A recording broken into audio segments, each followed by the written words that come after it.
네, 먼저 오늘 저희 교회에 처음으로 방문해 주신 여러분을 진심으로 환영합니다. 오늘 제가 여러분들에게 전해드릴 말씀이 앞서서 먼저 제 얘기를 조금 해보려고 합니다. 제가 어렸을 때 가졌던 생각인데요. 제가 어렸을 때 한 40대쯤의 아저씨들을 볼 때 그런 생각을 가졌었습니다. 야, 아저씨 되게 나이 많다. 이런 생각이에요. 그런데 어느덧 저도 이제 40대를 넘어서 이제 나이를 얘기할 때 앞에 5자라는 숫자가 붙게 됐습니다. 제가 어렸을 때 가졌던 그 생각을 요즘 아이들도 그대로 갖는다고 생각을 해보면 그 아이들의 어린 아이들의 눈에 저도 상당히 나이 든 사람처럼 그렇게 보이겠지요. 이렇게 나이가 들다 보니까 자꾸만 드는 생각이 있어요. 바로 죽음에 관한 것입니다. 더군다나 저의 그 직계 친가 쪽으로는요 60을 넘긴 분이 안 계세요. 뭐 저희 우리 교회의 교우분들은 뭐 아시는데 몇 번 들어서 아실 텐데 저희 아버님은 57, 저희 어머님은 55, 그리고 저희 형님 한 분이 계신데 형님은 33 이렇게 갔어요. 그러니까 제가 이제 5라는 숫자를 딱 이 앞에 달고 나니까 이제 자꾸 이제 저에 대한 생각을 하게 되잖아요. 야, 이제 우리 가족들은 이 5자를 달면 이제 6자를 못 달고 다 죽었는데 나는 어떻게 될까? 그러니까 자꾸 이제 생각이 드는 거죠. 그리고 만약에 내가 50대에 정말로 우리 다른 형제들처럼 우리 가족들처럼 그렇게 생을 마감하게 되는 일이 발생한다고 했을 때 다른 것은 사실 마음에 별로 걸리는 것이 없는데요. 딱 한 가지 마음에 걸리는 것이 있어요. 그것은 바로 제 아이들이에요. 물론 저 역시 아버님이 일찍 돌아가시고 나서 고등학교 졸업할 때까지 제 호르몬이 밑에서 그렇게 자란 경험에 비추어 볼 때, 제가 없어져도, 이 세상에서 없어져도, 하나님께서 저희 아이들을, 저희 자녀들을 돌보아 주실 것을 믿지만, 그럼에도 불구하고 인간적인 염려가 100%다 사라지지는 않고 있어요. 그런데 4, 50대의 가장들이라면 누구나 저와 같은 생각을 가지고 있을 것이라 생각이 돼요. 그래서 4, 50대의 남자분들을 보면 한 푼이라도 더 모으기 위해서 부지런히 뛰잖아요. 새벽에 나가서 밤늦게까지 그렇게 불철주야 열심히 뛰죠. 한 푼이라도 더 남겨줘야 자기가 죽고 난 다음에라도 자기가 혹여 지금 이때 죽게 되더라도 아이들이 자녀들이 조금이라도 덜 고생할 것 같다, 덜 고생할 것이다 라고 생각하고 그렇게 몸이 부서져야 일하잖아요. 그런데요 정작 이 안타까운 것이죠. 이렇게 그 자신의 자녀들의 뭔가를 남겨주고 또 그런 안타까운 마음 때문에 걱정스러운 마음에 부지런히 일을 하면서도 자기 죽음에 대해서는 아무런 준비를 하지 않는다는 사실입니다. 죽음에 대한 주저함과 두려움이 있으면서도 그래서 그것이 자기에게 다가올 때면 완강하게 거부할 것이면서도 그것을 극복하기 위한 대비책은 전혀 마련하지 않는다라는 것이죠. 제 말을 듣고서는 속으로 이렇게 생각하실 분이 계실지도 모르겠어요. 아유, 목사님 무슨 말씀을요? 저는 저희 죽음을 대비해서 보험도 들어놓았고요. 그리고 상주회도 다 가입해 놨습니다. 네, 여러분 저도 상주회에 가입했습니다. 네. 그리고 몸에 좋다는 음식을 골라 먹고 운동도 열심히 잘하고 있습니다. 틈이 날 때마다. 그런데 여러분 정말 이렇게 암보험, 사망보험, 상주회 같은 것에 가입하고 운동을 열심히 하고 그 좋은 음식을 먹으면 죽음을 대비한 것일까요? 그러면 죽음에 대한 준비를 다 갖춘 것일까요? 여러분, 우리 조금만 생각을 더 깊이 해보면 사실 이것은 죽음에 대한 대비를 한 것이 전혀 못됩니다. 이것은요, 죽음을 위한 대비를 한 것이 아니라 그저 내가 죽고 나면 다른 사람들의 편의를 위해서 내 아내, 내 자녀, 내 남편, 내 부모에 대해 그 사람들의 다른 사람들의 편의를 위한 그러한 장치일 뿐이지 정작 자기 죽음에 대한 대비책은 아니에요. 그런데 세상에 많은 분들이 적금 들고 통장 잔고를 늘리고 사망보험금 많은 뭐 몇억 원 받는 그런 사망보험에 들고 상조회에 가입하는 등의 일을 하면 죽음을 대비한 것이라 이렇게 여깁니다. 그러나 그것은 오해죠. 그렇다면 나의 죽음 또는 사랑하는 부모, 자식, 형제들의 죽음에 대한 대비책은 무엇일까요? 보험, 사망보험에 드는 것, 그런 것이 죽음에 대한 대비가 아니라고 한다면 뭐가 죽음에 대한 대비냐 하는 거예요. 저는 오늘 여러분과 함께 이 사실에 대한 진지한 고민을 나눠보자 합니다. 그러나 그 대비책을 여러분들에게 말씀드리기 전에 우리가 반드시 알고 있어야 되는 사실 몇 가지를 먼저 언급하고 싶습니다. 첫째로는요, 이런 거예요.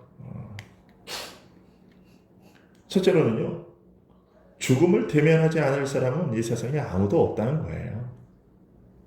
여러분 동의하시나요? 그렇죠? 성경 창세기 5장에 보면요, 이런 기록이 나오거든요. 한번 보시면 아담은 셋을 낳은 후 800년을 지내며 자녀들을 낳았으며 그는 930세를 살고 죽었더라. 셋은 105세에 에노스를 낳았고 에노스를 낳은 후 800년을 지내며 자녀들을 낳았으며 그는 912세를 살고 죽었더라. 에노스는 90세에 게난을 낳았고 게난을 낳은 후 815년을 지내며 자녀들을 낳았으며 그는 905세를 살고 죽었더라. 게난은 70세에 마할랄레를 낳았고 마할랄레를 낳은 후 840년을 지내며 자녀를 낳았으며 그는 910세를 살고 죽었더라. 마할랄렐은 65세에 야렛을 낳았고 야렛을 낳은 후 830년을 지내며 자녀를 낳았으며 그는 895세를 살고 죽었더라. 야렛은 162세에 에녹을 낳았고 에녹을 낳은 후 800년을 지내며 자녀들을 낳았으며 그는 962세를 살고 죽었더라. 자, 여러분 이 기록 중에서 여러분의 눈에 들어오는 단어는 어떤 것입니까? 이거 혹 몇 세를 살고라는 것 아닙니까? 여기 기록들이 있는데 930세를 살고 912세를 살고 빨리빨리 넘어가지 않으셨어요. 그 905세를 살고 910세를 살고 895세를 살고 962세를 살고 이 기록들을 보니까 상당히 오래된 평균 수명이 900살이 넘습니다. 자, 그러나 여러분 이 창세기 5장의 이 기록이 우리에게 말하고자 하는 사실은요, 몇 살을 900살 넘게 살았다 하는 것이 아니에요. 무엇이 핵심이냐면 그 다음 단어입니다. 살고 죽었더라. 살고 죽었더라. 살고 죽었더라. 살고 죽었더라. 살고 죽었더라. 살고 죽었더라. 사람이 이 세상에서 1000년에 가까운 삶을 산다 하더라도 결국에는 다 어떻게 되더라는 겁니까? 결국에는 다 죽게 되더라는 것입니다. 창세기에서는요, 지금 이렇게 죽게 되더라라는 건 모든 사람이 다 죽는다는 것을 간접적으로 이렇게 얘기를 하고 있지만 성경 뒷부분에 히브리서라는 부분에 가보면요, 이것을 직접적으로 이렇게 얘기를 언급을 합니다. 뭐라고 얘기해요? 한 번 죽는 것은 사람에게 정해진 것이요. 사람들은 누구나 자기에게 다가오는 스트레스를 줄이기 위한 어떤 행동들을 하는데요. 인간의 이런 행동을 심리학에서는 자기 방어 기제라는 용어로 이렇게 설명을 합니다. 그리고 이 자기 방어 기제 중에는 한 30몇 가지 이렇게 얘기도 하고 엄청나게 많은데 그 중에 하나는 회피라는 것이 있습니다. 위험한 상황이나 대상으로부터 안전한 거리를 유지하려고 하는 행동을 가리켜서 심리학에서는 회피라고 얘기합니다. 엘리베이터를 타보면 층수를 누르게 돼 있잖아요. 그런데 층수를 표시하는 숫자 중에 없는 숫자가 있죠. 몇이죠? 숫자 4입니다. 4자 대신에 거기에 뭐라고 써져 있죠? F라고 써져 있습니다. 이것도 일종의 회피입니다. 4라는 거, 우리나라에서는 사라는 것이 죽을 사자 이렇게 생각해가지고 사람들이 별로 안 좋아하니까 사자를 빼버리고 대신에 거자에다가 F자를 붙여놓는 것이죠. 그런데 여러분 숫자 4를 대신해서 F자를 붙여놓으면 저 3층 다음에 5층으로 건너뜁니까? 3층 다음에 5층인가요? 아니죠. 엘리베이터 숫자를 빼도 여전히 3층 다음은 몇 층이에요? 4층이에요. 여러분 우리가 죽음에 대해서도 마찬가지예요. 우리가 죽음, 사망 이렇게 막 그런 얘기 하지 마세요. 별로 듣기 안 좋아요. 이렇게 하면서 하지 말고 자꾸 회피한다 하더라도 이 죽음이 안 오는 것이 아니라는 말이에요.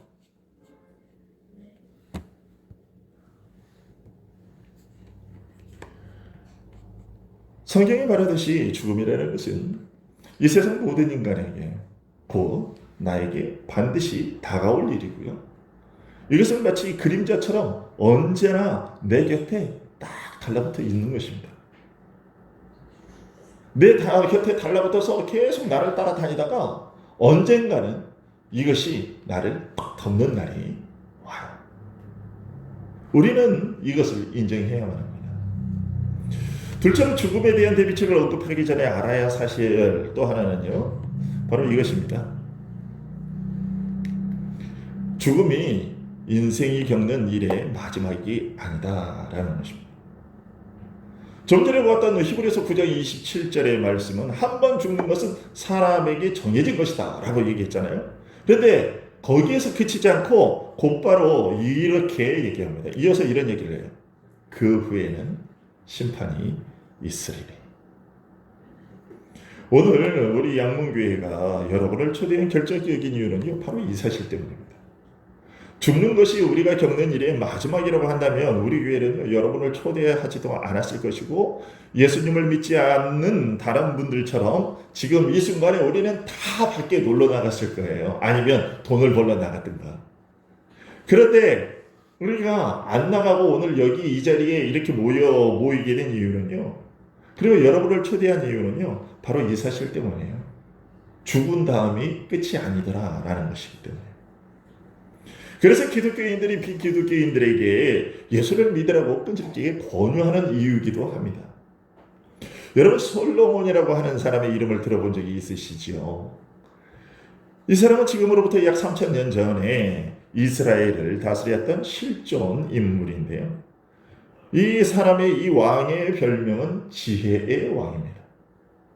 이 솔로몬 왕은 자신이 죽기 전에 후손들에게 귀중한 가르침들을 많이 베풀었는데 그 중에 하나가 이것입니다.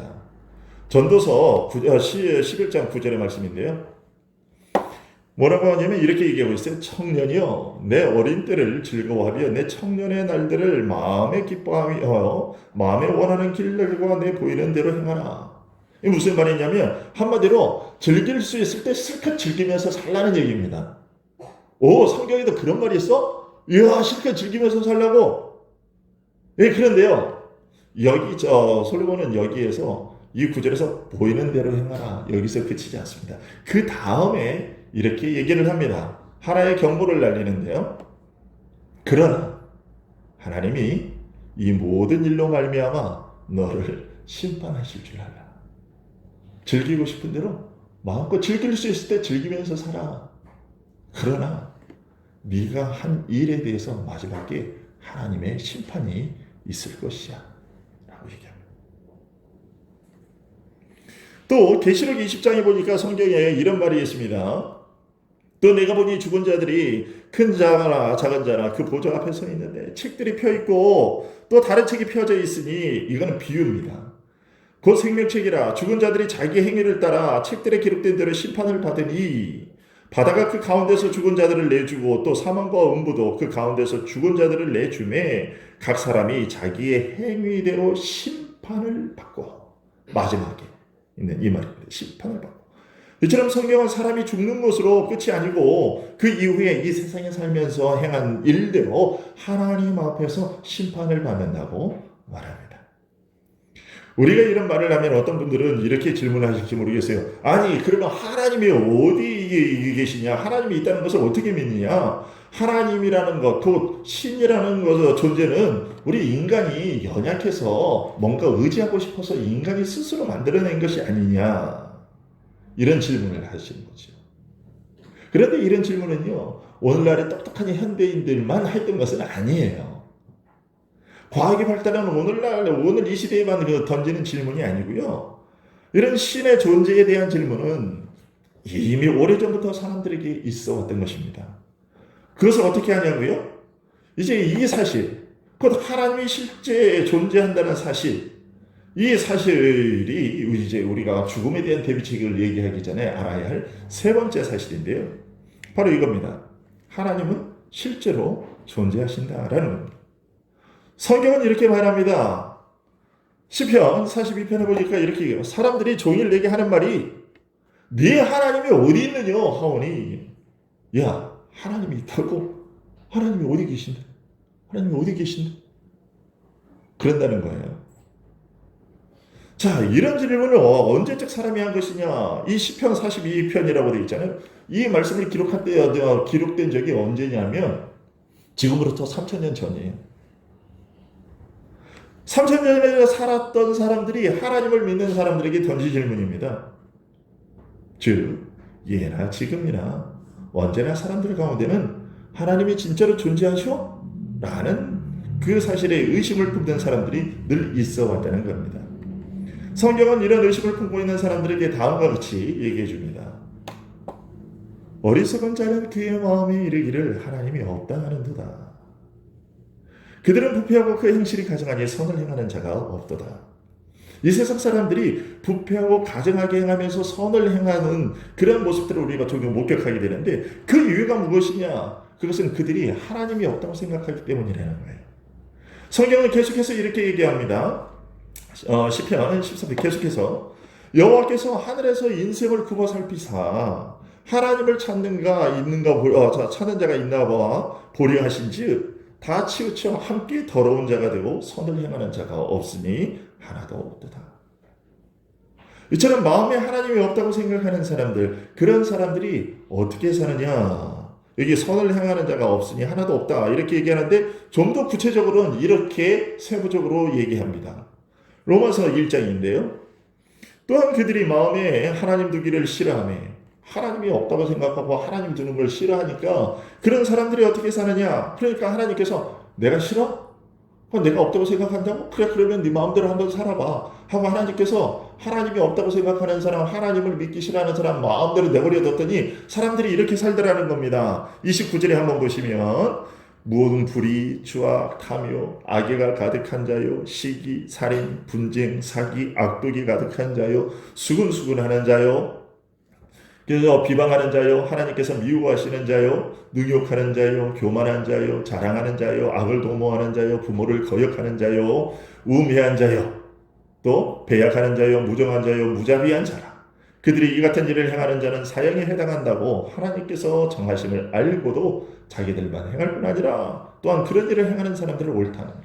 자기만 이런 일을 할 뿐만 아니라 다 그런 일을 하는 다른 사람들 무슨 잘하고 있어. 그래, 사람이 그렇게 살아야지. 아니 어떻게 그렇게 자기 다른 사람을 위해서 그렇게 맨날 퍼주면서만 살 수 있겠어? 이런다는 거죠. 이런 말씀을 드리면 어떤 분은 또 이렇게 생각하실 거예요. 아유, 목사님 그렇다면 제 염려는 안 하셔도 됩니다. 저는요, 다른 사람에게 큰 도움을 주는 일은 못하면서 살지라도 그렇게 해를 입히며 산 적은 없고요. 그리고 앞으로도 그렇게 해를 입히며 살지는 않을 거예요. 아니면 교회 다니는 사람들도 그리 선하게 사는 것 같지는 않던데요, 목사님. 교회 다닌다고 하는 사람들 중에도 나쁜 일을 하는 사람들도 많더라고요. 네, 이런 말씀을 하시죠. 그래요. 맞지요. 기독교인이 아닌 사람들 중에도요, 남을 도우면서 자기 것을 베풀며 사는 그런 사람들이 있고요. 기독교인이라고 하는 사람들 중에서도 나쁜 일을 행하며 사는 사람들이 있어요. 그래서 성경은요, 이렇게 얘기를 해요. 로마서 3장 23절을 보니까 이렇게 얘기해요. 모든 사람이 죄를 범하였습니다. 바로 이 사실이 우리들이 죽음에 대한 대비책을 논의하기 전에 알아야 할 네 번째 사실입니다. 모든 사람은 죄인이라는 거예요. 모든 사람은 죄인이다. 지금 현재 기독교인이라고 하는 사람이나 아닌 사람들이나 모두가 하나님 앞에서는 죄인이라는 것입니다. 어째서 그러하냐? 성경이 그렇게 얘기하고 있기 때문에 그렇습니다. 창세기 6장 5절에 보니까 이렇게 얘기합니다. 여호와께서 사람의 죄악이 세상에 가득함과 그의 마음으로 생각하는 모든 계획이 항상 악할 뿐임을 보시고 라고 얘기해요. 아니 사람이 어려서부터 악한 생각을 하다니요. 이렇게 예쁘고 착한 우리 요 앞에 지금 우리 제일 어린애가 윤서인데 윤서를 보면 너무 이쁘고 귀여워요. 인사도 잘하고 길거리 가다가 이렇게 지나가다가 제가 저를 보면요 목사님 얼마나 이쁜지 몰라요. 귀여워요 우리 윤서가. 그런데 이렇게 자꾸 이렇게 예쁘다니까 무슨 악을 행한다고 한다는 말입니까?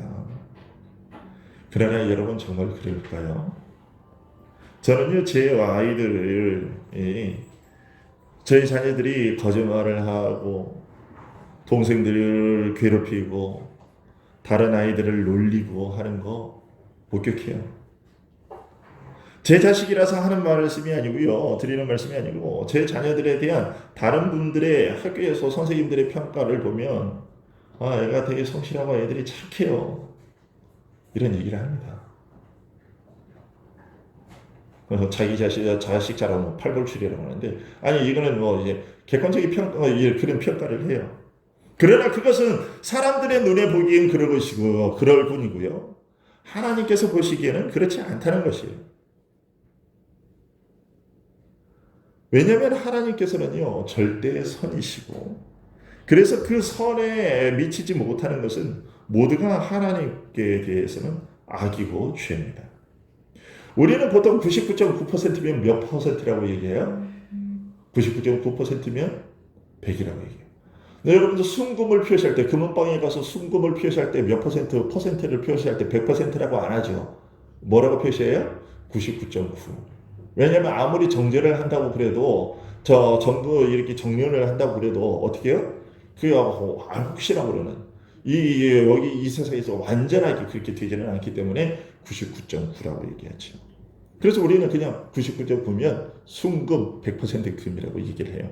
그러나 하나님에게 있어서는요 99.99999999999999999 여러분이 붙이다가 죽을 때까지 이점 99999 계속 붙인다 할지라도 하나님에게서는 그게 100%가 되지가 않아요. 예수님은 하나님의 이런 기준을 이렇게 설명해 주셨습니다. 옛 사람에게 말한 바 살인하지 말라. 누구든지 살인하면 심판을 받게 되리라 하였다는 것을 너희가 들었으나 나는 너희에게 이르노니 형제에게 대하여 노하는 자마다 심판을 받게 되고 형제를 대하여 라가 이게 무슨 말이냐면 이 바보라는 얘기예요. 라가라 하는 하고 말하는 사람은 공회 종교 재판에 끌려가게 된다. 그래서 미련한 놈이라고 하는 자는 지옥불에 들어갈 것이다. 하나님께 대하여 죄라는 얘기입니다. 또 이렇게 얘기합니다. 또 간음하지 말라 하였다는 말을 너희가 들었으나 하나님께서 그런 명령을 하셨습니다. 그런데 나는 너희에게 이르노니 음욕을 품고 여자를 보는 자마다 마음이 이미 간음하였다. 실제로 다른 여자와 함께 동침하거나 그렇게 하지 않고 그저 마음속으로 생각으로만 다른 여자에 대한 어떤 마음을 가졌다 하면 이미 그것은 간입니다 라고 얘기하는 것입니다. 그리고 갈라디아서 3장 10절은 이렇게 얘기합니다. 누구든지 율법책에 기록된 대로 모든 일을 항상 행하지 아니하는 자는 저주 아래에 있는 자라 곧 하나님의 심판을 받게 될 것이다 라고 하는 겁니다. 한 번 선한 일을 행했다고 되는 것이 아니라요. 한 번 악한 일을 안 했다고 되는 것이 아니라 평생토록 항상 선한 일. 여기서 선한 일이라는 것은 하나님께서 명령하신 그 모든 율법 100% 합당한 그 일을 해야 된다는 것입니다. 이것이 우리들의 행위에 대한 하나님의 심판 기준인데요. 과연 사람들 중에 어느 누가 나는 죄인이 아닙니다. 나는 결코 죄를 지은 적이 없습니다. 라고 이렇게 반론을 제기할 수 있겠느냐라는 걸 하나님 앞에서. 우리들끼리는 그렇게 할 수 있죠. 우리들 가운데는 물론 여러분들 가운데는 저보다 훨씬 더 착하고 선하고 또 좋은 생각을 품고 많은 그렇게 사신 분들이 계시죠. 저는 그런 분들을 존경합니다. 그러나 그것은 우리들끼리라는 거예요. 우리들끼리. 그런데 하나님께서 보실 때는요. 그게 다 도토리 키재기라는 거예요. 너나 다 내 앞에서는 똑같이 죄인이야. 라고 하시는 거예요.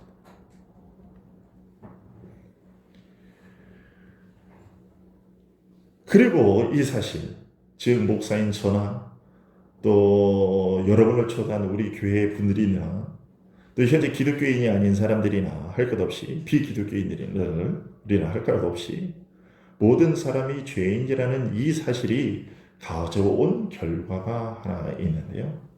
그것이 이제 우리가 죽음에 대한 대비책을 오늘 말하기 전에 알아야 할 마지막 사실입니다. 그것은 바로 이것입니다. 바로 다섯 번째는 죽음은 죄 때문이다. 이 죄라는 것 때문에 우리에게 죽음이라는 비극이 생긴 것이다 라는 것입니다.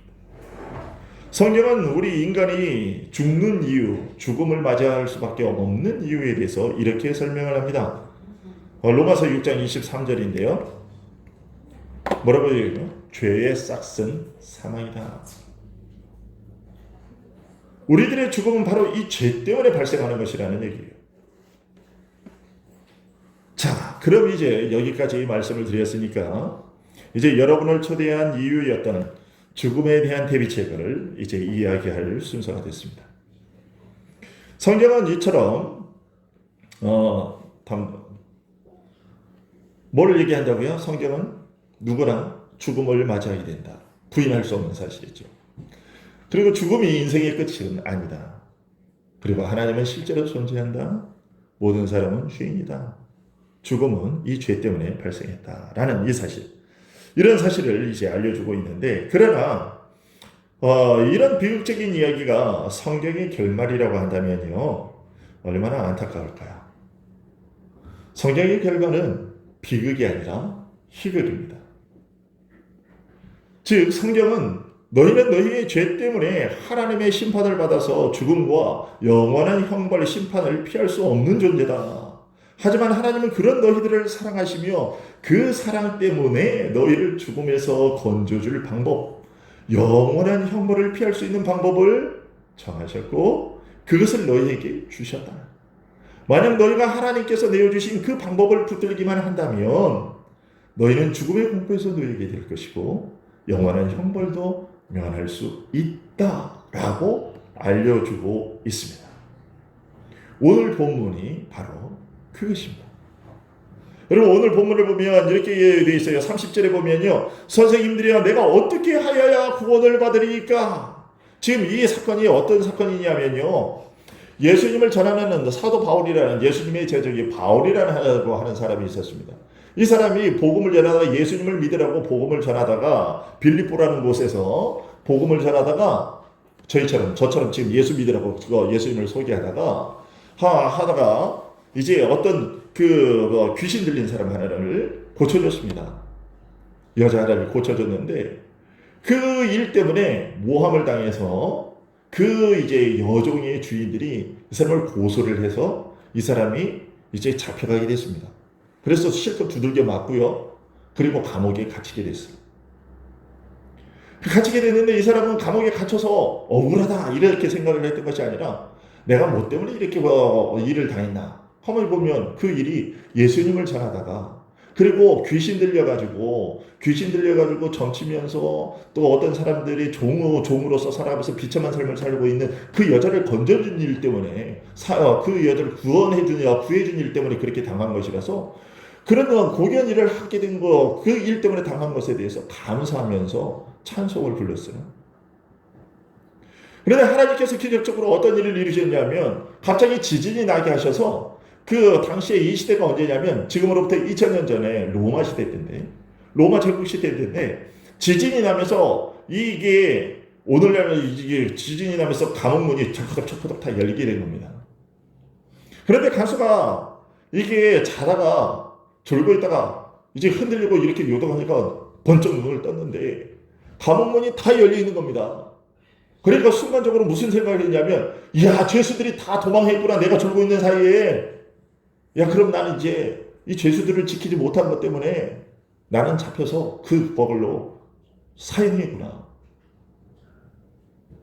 그런데 그 생각을 해가고 차라리 그렇게 사형을 당할 바에는 내가 그냥 혼자 죽는 것이 낫겠다. 그래가지고 자살을 하려고 그럽니다. 그런데 이 바울이라는 사람이 도망을 가지 않았어요. 그때 잠깐만요. 스탑. 우리 도망 안 가고 여기 있어요. 죽지 마세요. 그러니까 이 간수가 그 바울이라는 제자 앞에 엎드리면서 선생님이요. 내가 어떻게 해야 구원을 얻을 수 있겠습니까? 내가 어떻게 해야 죽지 않고 살 수 있겠습니까? 그때 이 바울이라는 저 사람이 예수님이 제자가 바로 이 얘기를 해준 것입니다. 이르되 주 예수를 믿으라. 그리하면 너와 내 집이 구원을 받으리라. 우리가 사망에서 건짐을 받을 수 있는 이유, 대비책, 하나님의 영원한 심판을 면할 수 있는 방법, 그것은 바로 이것입니다. 주 예수를 믿으라. 예수님을 믿는 겁니다. 아니, 왜 예수를 믿어야 구원을 얻는 것입니까?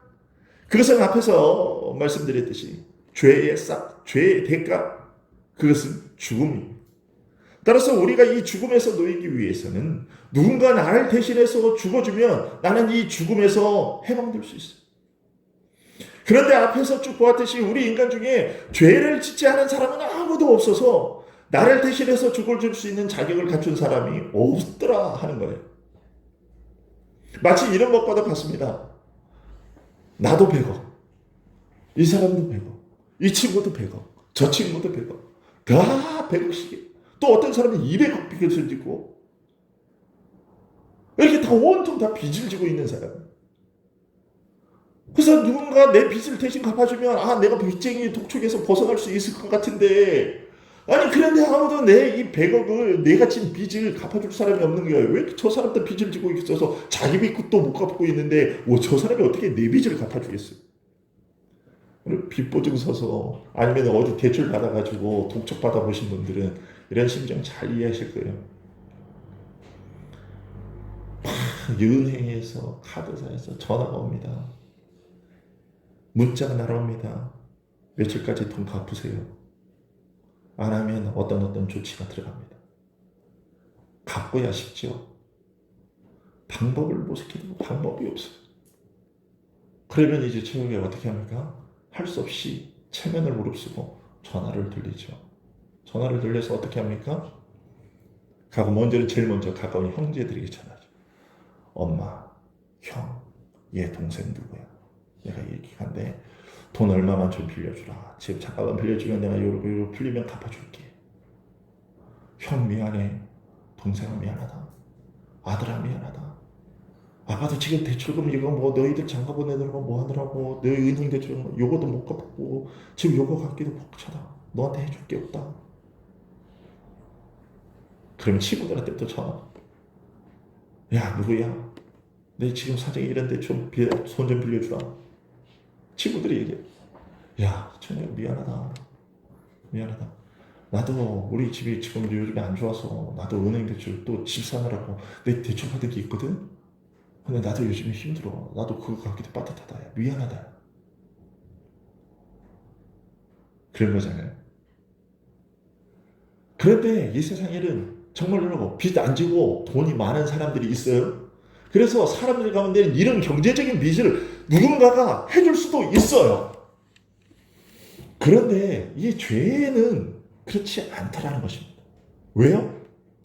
하나님 앞에서 이 죄의 빚을 지지 않고 있는 사람은 아무도 없기 때문이더라는 거죠. 제가 목사이기는 한데 저 역시도 죄가 하나님 앞에 가득 넘쳐서 저도 여러분이 지은 그 죄의 빚을 감당을 해줄 수가 없네요.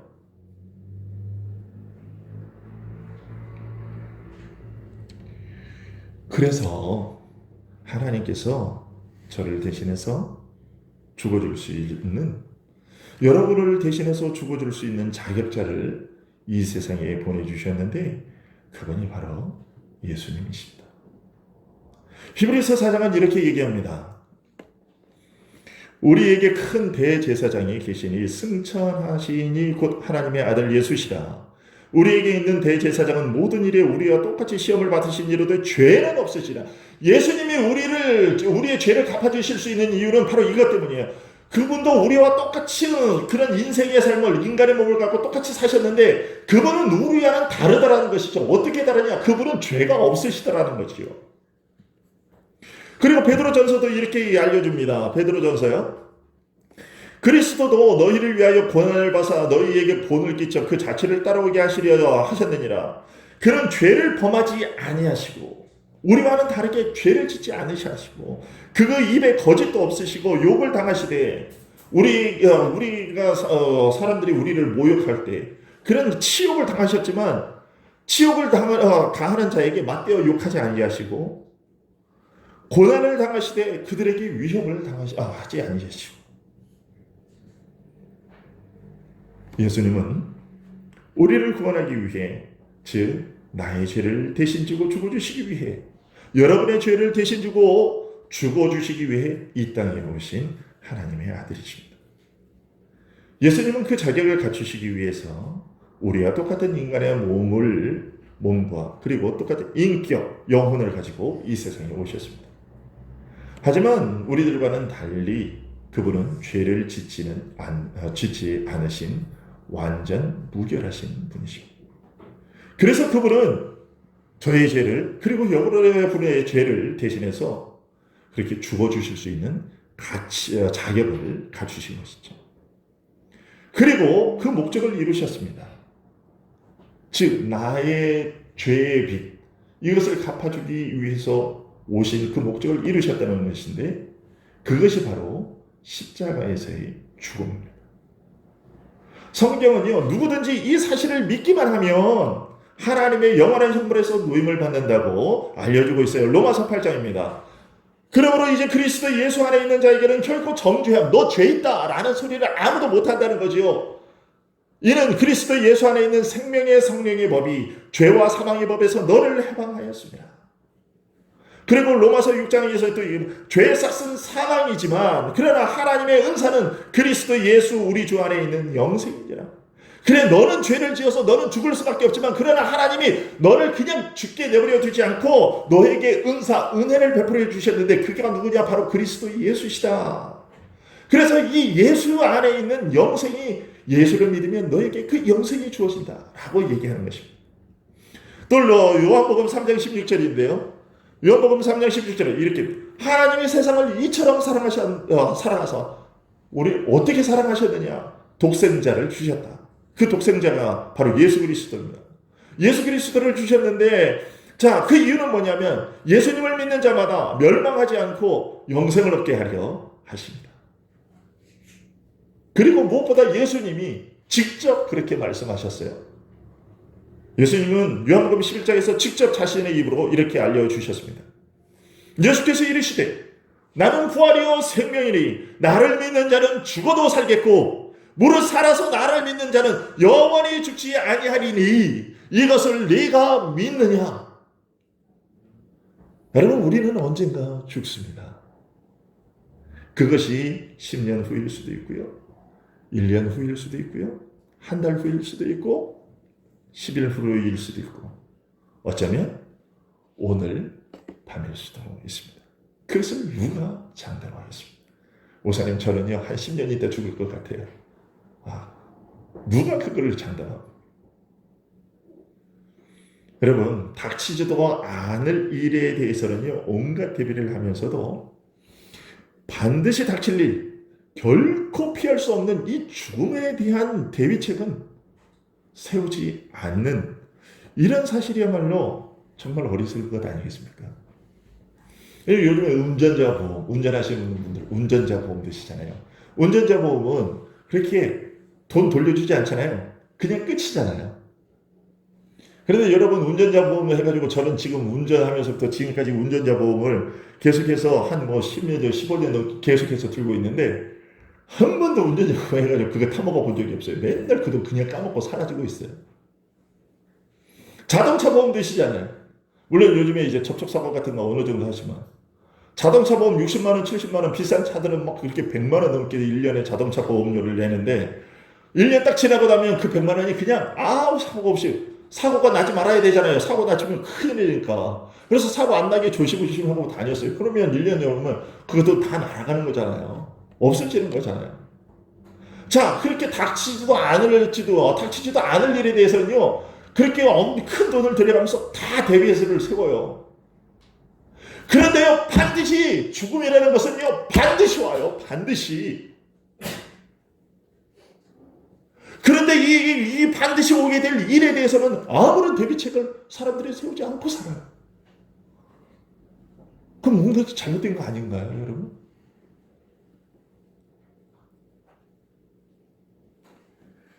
여러분, 그런데 다른 이런 모든 위험에 대한 대비책은요, 돈이 들어요.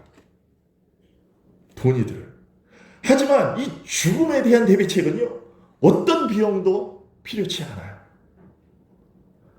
뭐만 있으면 되느냐?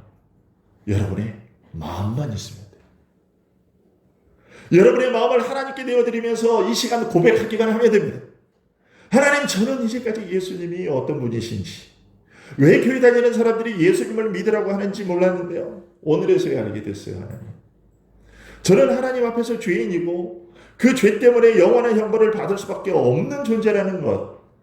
그러나 하나님께서 저를 사랑하셔서 저를 구원해 주시기 위해서 예수님을 이 땅에 보내주셨고, 예수님은 저의 죄값을 대신해서 십자가에서 죽으셨다는 사실을 오늘 알게 됐습니다. 또한 그 사실을 믿고서 예수님을 저의 구원자로 받아들이기만 하면 영원한 형벌에서 건짐받는다는 것을 오늘 들었습니다. 그래서 이제부터는 제가 죄인이라는 것을 고백하면서 저의 마음을 하나님께 드리고 예수님을 믿겠습니다. 하오니 이제 저의 죄를 용서하여 주십시오. 이 참된 고백 하나만 있으면 여러분은 구원을 얻게 됩니다. 죽음 이후에 하나님의 영원한 심판, 영원한 형벌을 받아서 노임을 받게 된다는 얘기입니다. 이미 이런 고백을 한 사람들은 그 고백이 변치 않게 되기를 바라고요. 아직까지 이런 고백을 한 번도 해보신 적이 없으신 분들은 오늘 이 시간 여러분의 마음속으로라도 이 고백을 하게 될 수 있길 바랍니다. 그래서 여러분도 이미 이 고백을 한 분들처럼 영생을 얻게 되시기를 바랍니다. 이런 고백을 하는 이들에게 예수님은 이것을 약속하셨어요. 요한복음 7장에서 예수님이 말씀하십니다. 마지막인데요. 예수님이 이렇게 말씀하셨어요. 예수께서 서서 외쳐 이르시되 누구든지, 같이 한번 읽어볼까요? 누구든지 시작. 누구든지 목마르거든 내게로 와서 마시라. 나를 믿는 자는 성경의 이름과 같이 그 배에서 생수의 강이 흘러나오리라. 인생을 살다 보면 돈으로도, 남편과 아내의 사랑으로도, 자녀들의 재롱과 귀여움으로도 해결되지 않는 목마름을 느낄 때가 있습니다. 예수님은 그 목마름을 해결해 주시는 유일한 생수이십니다. 예수님을 믿으면 단순히 죽음에서 노임을 받을 뿐만 아니라 우리가 무득무득 인생에서 느끼는 그 갈증, 어떤 것으로도 해결되지 않는, 도대체 이 허함이 뭘까? 왜 이렇게 허하지? 내 아이를 보면 기쁜데, 내 남편이 나를 이렇게 사랑해주고 있고, 또 돈도 잘 벌어다 줘서 나는 부족함 없이 잘 살고 있는데, 그런데도 왜 이렇게 허하지? 이런 공허함들을 느낄 때가 있어요. 근데 그 공허함들, 그 허무함들이 그 어떤 것으로도 해결되지 않아요. 여행을 떠나가도, 사람을 만나가도 해결되지 않아요.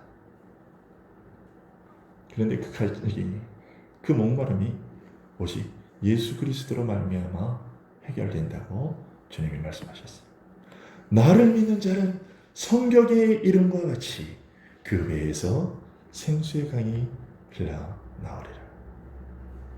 예수님으로 인해 인생의 갈증을 해결하는 복된 인생들이 될 수 있기를 간절히 소원합니다.